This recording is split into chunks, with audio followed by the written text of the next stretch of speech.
Alô, internautas que nos acompanham pelas redes sociais do PT na Câmara. Sejam bem-vindos, sejam bem-vindas. Nós estamos aqui mais uma vez no Traduzindo a Economia com o deputado petista Enio Verri, do PT do Paraná. E nós vamos conversar com ele sobre a conjuntura econômica, sobre alguns assuntos que impactam diretamente a vida dos brasileiros e que muitas vezes, por se tratar de economia, não é um assunto muito palatável, mas que aqui a gente vai tentar traduzir, justamente com o nome do programa, né, deputado? Exatamente. Para que os nossos internautas e as nossas internautas entendam melhor esses assuntos. O deputado que é economista, que é professor licenciado da Universidade Estadual de Maringá, está aqui mais uma vez conosco. Seu boa tarde aí, deputado.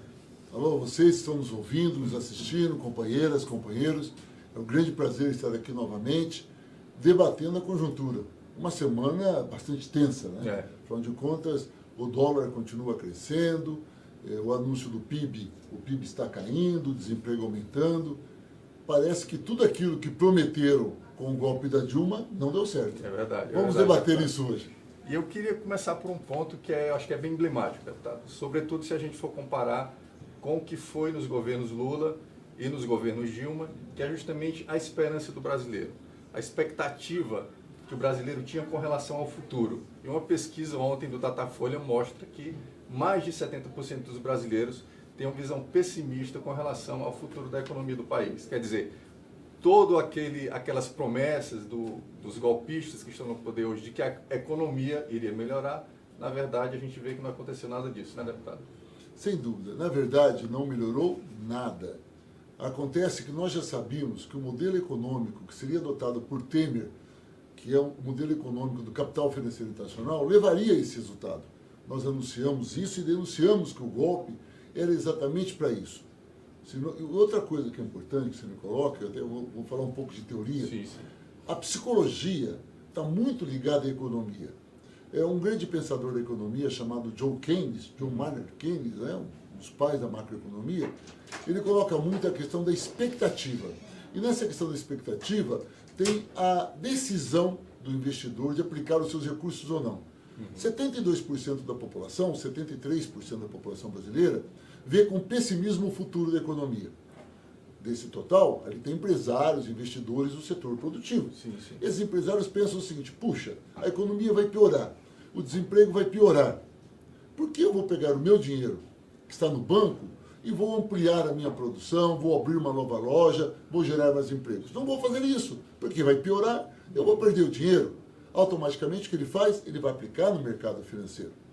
Ao aplicar no mercado financeiro, esse dinheiro vai para a especulação, não faz nada para a economia, pelo contrário, piora mais a economia. Então, ao contrário do governo de Lula e Dilma, que havia uma expectativa por parte da população que a vida só iria melhorar, automaticamente, aquela pessoa que sai do emprego, pega uma rescisão, ele abre uma loja, uma boutique, um outro empresário resolve ampliar a sua linha de produção, a dona de casa tem um modelo de um bolo diferente, cria uma franquia de um bolo e acaba virando um sucesso local, estadual, até nacional, como tivemos os casos. Então, a expectativa positiva causa uma dinâmica na economia e faz com que ela cresça. A expectativa negativa e altamente negativa, como é hoje, ela aponta para uma contenção dos investimentos, para uma contenção de iniciativas. E tem uma coisa que o presidente Lula usava muito, que era o espírito empreendedor, né? O espírito animal do empresário, de ganhar mais dinheiro, de abrir negócios, de crescer, de gerar mais emprego. Num momento como esse espírito empreendedor não existe. Existe um medo, um temor. Existe um temor e uma insegurança política, econômica. E quando ele vê os dados, ele fala o seguinte: não vou investir. Mesmo que o mercado financeiro remunere a taxas baixas, embora em valores reais muito altos, né? Eu vou deixar esse meu dinheiro aplicado esperando para ver o que vai acontecer. Quando todo mundo toma essa iniciativa, o que acontece com a economia? Ela para e cai, que é o que vivemos hoje. Ô, deputado, tem um dado muito interessante que eu sempre gosto de repetir, que é quando as pessoas já começaram a falar, quando Dilma ganhou o seu segundo mandato, em que ela deveria sofrer o impeachment, que ali o golpe começou logo depois do resultado das eleições. Naquele momento, quando saiu a primeira pesquisa de emprego no país, o país estava em pleno emprego, 4,7% de desemprego, não é verdade? Quer dizer, Dilma virou do primeiro para o segundo mandato com o país em pleno emprego e as pessoas com aquele discurso de que tudo estava muito ruim. E aí começou aquele processo de pautas bombas aqui no Congresso, Dilma não conseguiu implementar as medidas econômicas para conter todo aquele impacto econômico negativo, e o que se viu foi que, daquele momento até o momento que Dilma foi retirada da presidência, já houve um acréscimo desse desemprego, justamente porque ela foi barrada ali no governo dela. E a partir dali a gente viu que tudo ali degringolou. Então, certamente essa visão negativa que se tem hoje, mais de 70% dos brasileiros com a visão pessimista da economia, tem a ver também com essa questão do desemprego, não é verdade? Claro, isso está muito ligado também ao que foi construído pelos meios de comunicação.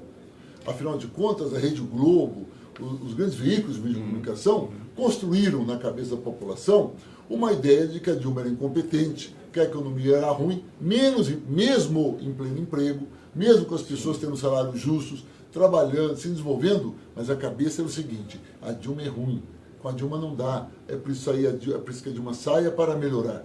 Isso foi construído e ocasionou o que nós temos hoje.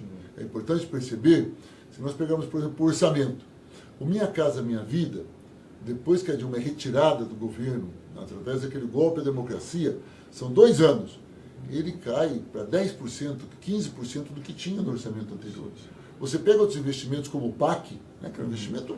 Nossa, o PAC de fato gerava emprego. Eram grandes investimentos em infraestrutura, rodovias, grandes obras de saneamento. Todas essas obras geravam milhares e milhares de empregos. Assim como Minha Casa Minha Vida, com habitações populares. Isso gera emprego em todos os setores. É um efeito multiplicador gigantesco. Tudo isso é destruído. Tudo isso é reduzido. E aos poucos vai se eliminando. Essas trabalhadoras e esses trabalhadores que estavam envolvidos nesse setor da economia, foram atingidos pelos cortes, estão hoje desempregados. 4%, como estava quando a Dilma assumiu o seu segundo mandato, nós chamamos de pleno emprego. Por quê? Porque só estavam desempregadas as pessoas que ou estavam saindo de um emprego para ir para outro, ou as pessoas que não concordavam com o salário que o mercado pagava e preferiam ficar sem trabalhar do que ganhar aquele salário, ou aquelas pessoas que, de fato, como tinha toda a família trabalhando, ela resolveu estudar. Portanto, ela entra naquela conta como quem não está à procura de emprego. 4% é pleno emprego. Todo mundo que quer um trabalho tem um trabalho para fazer. Isso é fundamental. Uma das poucas vezes, se não a única, na história do Brasil. Sim. Agora, quando o Temer aplica suas políticas, o que é que nós vamos ter como resultado? É importante chegar no dia de hoje. No dia de hoje. O dólar estoura. O Banco Central diz, mas são efeitos do mercado internacional. Também. Mas também nós tivemos o mercado internacional oscilante nos governos Lula e Dilma, e mesmo assim o dólar manteve uma certa constância. Por quê? Porque havia confiança no governo. Hoje não há confiança no governo. Temer, nem quem bateu panela para que Temer assumisse tem coragem de dizer nas pesquisas que é favorável a ele. Sim. Porque muita gente que fez isso hoje está aí envergonhado. Então, como o Temer não tem o respeito das pessoas, automaticamente não tem credibilidade na política econômica que ele desenvolve. Tanto que o seu ex-ministro da Fazenda, Henrique Meirelles, que quer ser candidato à presidência da República, está sendo orientado, vamos dizer assim, para que ele desista. Porque ele queria usar a política econômica como instrumento de política. Dizer o seguinte, olhem, fui eu que fiz essa política econômica no Brasil pós-Dilma, ela está indo bem, por isso sou candidato a presidente da República. A população vai falar assim, senhor Meirelles, o senhor fez uma política econômica que aumentou o desemprego, que criou um salto no dólar agora incrível, onde um bujão de gás está a R$180, a gasolina quase 5. Foi isso que o senhor fez? E o senhor quer que a gente vote no senhor ainda? Essa é a verdade. É por isso que o próprio Meirelles está fora de qualquer debate sobre isso, está eliminado desse cenário. Agora, o que é pior, o anúncio do crescimento da economia. O governo anunciou, no primeiro semestre, e em especial no final do ano passado, que esse ano a economia iria crescer 3%. Todos nós ficamos surpresos com isso. Afinal de contas, 3% com uma política recessiva como essa que Temer colocou, e no final do ano só se falava nisso. 2018 vai ser um ano muito bom, vai ser um ano que a economia vai crescer. O orçamento do Brasil foi construído a partir de 3%. Hoje, o Boletim Focus, que é um boletim do Banco Central, que capta a opinião de economistas, de várias agências, de vários bancos, coloca hoje a possibilidade de 1,5%. Metade do que ele previa. Isso é muito. É muito. 3,5% pode parecer no dia a dia, mas para uma economia com PIB de quase 7 trilhões como o nosso, é muita coisa. Implica que a nossa economia não está crescendo nada, porque é 1,5% sobre o ano passado, que também não foi nada. Sim. É 1,5% de nada. 1,5% de nada é nada. O deputado, eu queria que o senhor comentasse também o fato de, já que o senhor está falando de crise, falou em preço de combustível aí, a gente tem um governo que ele não consegue dar respostas efetivas aos problemas da economia. Né? Recentemente a gente teve a greve dos caminhoneiros, que teve um impacto imenso, vai ter um impacto imenso no PIB, que o senhor acabou de falar aí, de redução do PIB por conta dos prejuízos que o país teve com relação à greve dos caminhoneiros. E agora a medida que o governo apresentou, além de um MP para tabelar os fretes, né, que está sendo questionada na Justiça. A gente também teve as desonerações que ele propôs para baixar o valor desses combustíveis, que vai acarretar em outros tipos de tributos e que vai retirar tributos para municípios e estados. Quer dizer, ele tenta tapar um buraco de um lado, mas cria ou prolonga um problema muito maior para o outro lado. Quer dizer, é um governo também que é absolutamente ineficaz nessas respostas para barrar esses efeitos dessa economia, que já é muito ruim. Olha, esse cenário que você coloca é um cenário muito sério. E nós temos que pensar em debates que tivemos aqui anteriormente. De fato, o diesel está com preço absurdo, assim como a gasolina e o gás de cozinha. Temos que baixar esse preço sob pena da população não ter como alimentar-se, não ter como a frota de caminhões nosso deslocar-se para transportar a nossa produção. O problema é que a solução encontrada por Temer foi a manutenção da taxa de lucros da Petrobras. Na verdade, Temer escolheu a manutenção da taxa de lucro dos acionistas da Petrobras, que são, em ampla maioria, petroleiras do resto do mundo. São as empresas internacionais, são as multinacionais que ganham esse dinheiro. O que ele fez? Ele manteve o lucro dessas empresas e tirou do orçamento brasileiro o dinheiro para financiar o acordo que ele fez de baixar o óleo diesel em 0,46, não baixar o gás de cozinha, não baixar a gasolina e fez uma tabela de preço mínimo para o frete dos caminhões. Ocorre que, primeiro, ele ofereceu isso, tirando dinheiro do orçamento brasileiro, um orçamento já congelado por conta da emenda constitucional 95. Ou seja, temos um orçamento do mesmo tamanho do ano passado, portanto, congelado em patamares ruins em termos sociais, e, ao mesmo tempo, dentro desse orçamento, são tirados 13,5 bilhões de reais do SUS, da educação, do investimento, da reforma agrária, que agora eliminou tudo que tinha no orçamento da reforma agrária, para repassar aos acionistas da Petrobras para garantir esse preço. Esse é um primeiro fato, esse é o grande erro de Temer. Segundo, ele assumiu um compromisso para desmobilizar essa paralisação. Os caminhoneiros voltaram às ruas para trabalhar, para transportar a produção do país, e ele não honrou o compromisso que ele assumiu. Esse é o maior problema.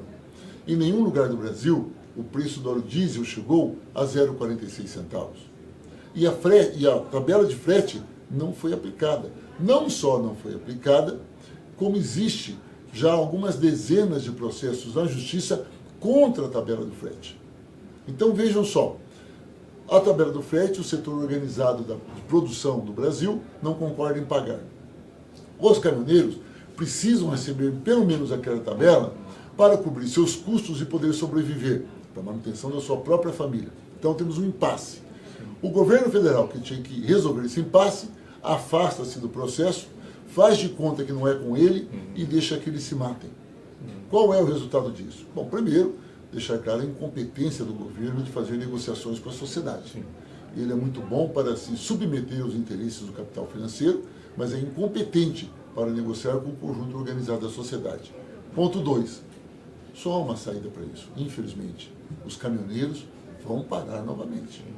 E isso terá um custo social gigantesco. Até porque continuam faltando produtos hoje no comércio, do Brasil. Por quê? Como a tabela de frete, os setores empresariais acham que eleva muito o preço do frete, eleva o custo dos produtos, não estão contratando os caminhões para o transporte. Portanto, a produção está enchendo os depósitos das fábricas e não estão escoando isso daí. Isso implica que daqui mais alguns dias, as fábricas vão parar de produzir porque seus depósitos estarão abarroados e não tem como chegar ao consumidor. Ora, quando as fábricas param, o que elas fazem com seus funcionários? Primeiro momento, férias. Segundo, demitem. Ou seja, o conjunto de decisões tomadas por Temer e por seus ministros é um desastre. É um desastre. Ele vai aumentar o desemprego, vai aumentar a recessão e não resolver o problema social, que pode ser aprofundado com uma retomada da paralisação dos caminhoneiros. Então nós vivemos hoje um momento muito difícil porque ao mesmo tempo que você tem ele se submetendo aos interesses do capital internacional financeiro, um péssimo negociador, não tem a confiança da sociedade e estamos ainda há 4 meses das eleições presidenciais.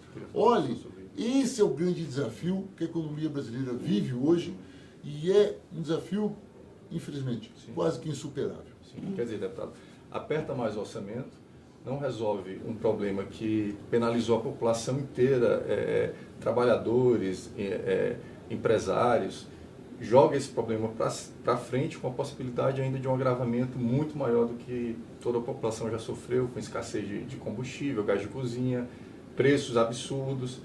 E aí eu queria falar com o senhor do seguinte, a pré-candidatura do ex-presidente Lula foi lançada agora na semana passada. E é uma perspectiva de que tudo isso que a gente vê hoje, a gente tenha de volta toda aquela esperança que o povo brasileiro já teve, de ver a economia crescer, de ver a distribuição de renda acontecer nesse país. Quer dizer, hoje a gente vive um cenário de volta da desnutrição infantil, que é um absurdo, volta da fome, todo o desmantelamento de programas sociais, programas econômicos também do governo Dilma e Lula. Como é que o senhor vê essa perspectiva de luta, de rua agora, com essa proximidade das eleições e com a candidatura do ex-presidente Lula? Primeiro, que esse cenário histórico que nós estamos vivendo, vale a pena ser lembrado 2 momentos.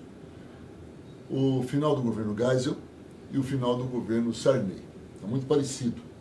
A gente costumava brincar, quando discutia um pouco o governo Geisel, na década de 70, que o governo Geisel, o presidente Geisel, ele acordava mais tarde e dormia mais cedo para acabar rapidamente o seu governo. Porque ele fez acordos políticos muito grandes, né, durante a ditadura, com o capital nacional, não conseguiu honrar os acordos que ele fez com o capital nacional, submeteu-se ao capital internacional, criou uma quebradeira gigantesca na indústria nacional e uma grande crise. O Sarney, também pela sua inabilidade e pelas mágicas eleitorais que ele fez para garantir a sua eleição e também dos governadores do PMDB, ele acabou com a economia. Ele derreteu. O Sarney, nos últimos meses, ele foi derretendo-se. Hoje o Temer está derretido. Pior do que o Sarney, ele está derretido. É nesse cenário que você tem que entender a pesquisa que foi apresentada nesse final de semana pelo Datafolha, Instituto Datafolha, que dá ao presidente Lula, sobre os votos válidos, 64,5% de intenção de votos. Olhem só, 64% dos eleitores querem Lula presidente. Isso tem 2 aspectos importantes.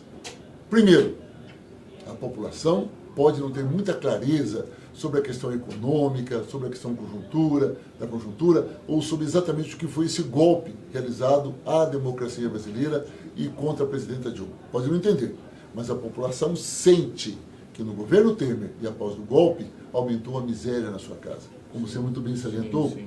Voltou a mortalidade infantil, voltou a fome, o desemprego aumenta, as doenças aumentam, as pessoas aumentando o número de queimaduras porque não tem dinheiro para comprar um bujão de gás e queimam-se com outro tipo de elementos para poder fazer a sua comida quando tem comida.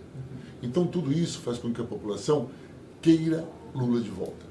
A intenção de votos está aí. E eu não tenho dúvida que ele será candidato a presidente da República. É claro que cabe à elite desse país fazer de tudo para que ele não seja candidato, mas o povo quer. O exemplo disso foi o que o ministro do Supremo Tribunal Federal declarou, que se Lula não fosse candidato a presidente da República, ele seria solto imediatamente. Essa frase do ministro Gilmar Mendes prova exatamente toda essa nossa análise. Ele é um preso político, está preso porque, se solto, ganhará no primeiro turno das eleições. Então, vamos fazer de tudo para prendê-lo. Ao mesmo tempo, está provado que o juiz Sérgio Moro, que todo o judiciário, a cada dia, rasga uma folha da Constituição brasileira. A cada dia, a nossa Constituição é lentamente destruída e desrespeitada. Por isso, o desafio que nós temos é denunciar para o mundo todo. E quando eu insisto em dizer para o mundo todo, é porque a elite desse país, a direita, ela é tão submissa ao capital internacional que ela morre de medo do que sai no New York Times, no The Economist. Então eles ficam tão preocupados com a imprensa internacional, e eles se submetem tanto à opinião deles, que eles morrem de medo das nossas denúncias. Por isso, temos que denunciar ao mundo todo, temos que deixar claro que Lula é um preso político e que mesmo preso, e a lei permite, ele será candidato a presidente da República e vai ganhar as eleições. E aí? Até para o setor produtivo, até para aqueles que bateram panela contra Dilma e contra Lula, será muito bom um governo com Lula presidente. Por isso, Lula é um candidato a presidente de interesse de 100% do povo brasileiro. Quem não quer? O mercado financeiro internacional, aqueles que se submetem com uma visão pequena aos interesses do resto do mundo e esquecem que o Brasil merece uma atenção especial, porque o povo brasileiro merece esse respeito. Por isso, a nossa confiança em dados, não só legais como econômicos, para provar que a única maneira do Brasil sair de forma rápida desta crise é a eleição de Lula presidente. Sim, sim. Então, internautas, assim, é interessante toda essa explicação do deputado, que a gente tem ideia de como essa conjuntura é diferente daquela que a gente viveu nos governos Lula e Dilma. A gente está 2 dias do início da Copa, né, deputado? Sim. E a gente não vê aquela movimentação de anos anteriores, né? Inclusive, talvez uma vergonha de vestir a blusa da CBF, que foi tão relacionada com o impeachment da presidenta Dilma, né? Sim, no Paraná, é até importante ressaltar isso, no Paraná o estoque de camisas amarelas são enormes e ninguém compra. Por quê? De medo de ser confundido com um coxinha, né? Os próprios coxinhas, que têm suas camisetas, com certeza, estão novas e bem passadas, porque não usam há muito tempo, né? Deveriam colocá-las. Mas é isso. Então, temos mais um problema para a economia. Quem fez um estoque ali de camisas amarelas, coitados, né? Tendo dificuldade de vender. Era um momento que a economia informal também se movimentava, né? Bandeiras por todos os locais, e vendas de sinais de trânsito, a gente, tudo parado, né? Exatamente. A gente não vê nada. Então, eu queria deixar à vontade agora para o deputado se despedir, para a gente finalizar o programa. Estamos já chegando ao fim dele. E eu deixo aí tempo livre para o senhor se despedir dos nossos internautas, deputado. Obrigado. Eu só quero ressaltar a entrevista hoje que o presidente do Banco Central deu num grande jornal do Brasil, onde ele faz uma análise, primeiro, de como estão comportando os números, e ele termina dizendo que a economia vai melhorar. Quero dizer a vocês que com os dados que ele apresenta e com os dados que temos, a economia não vai melhorar. Não há como melhorar, porque o setor produtivo não está confiando no governo e não vai investir no governo. Agora, a inflação vai aumentar. Se você tem aumento do desemprego, aumento de inflação, o salário mínimo reduzido abaixo de R$1.000 para o ano que vem, como que você pode esperar que a economia cresça? É uma pena que nós tenhamos Temer no governo, é uma pena que setores da população tenham apoiado este golpe, e é uma pena também que todo o povo brasileiro, até aqueles que apoiaram o golpe, estejam sentindo de forma tão dura os efeitos e os impactos do que estão fazendo com o Brasil e com todo o povo brasileiro. Muita fé, 7 de outubro chegará logo, e aí sim, Lula presidente. Exatamente. Um grande abraço. O remédio para tudo isso, e o que o PT tem repetido, é Lula presidente. Uma boa tarde a todos.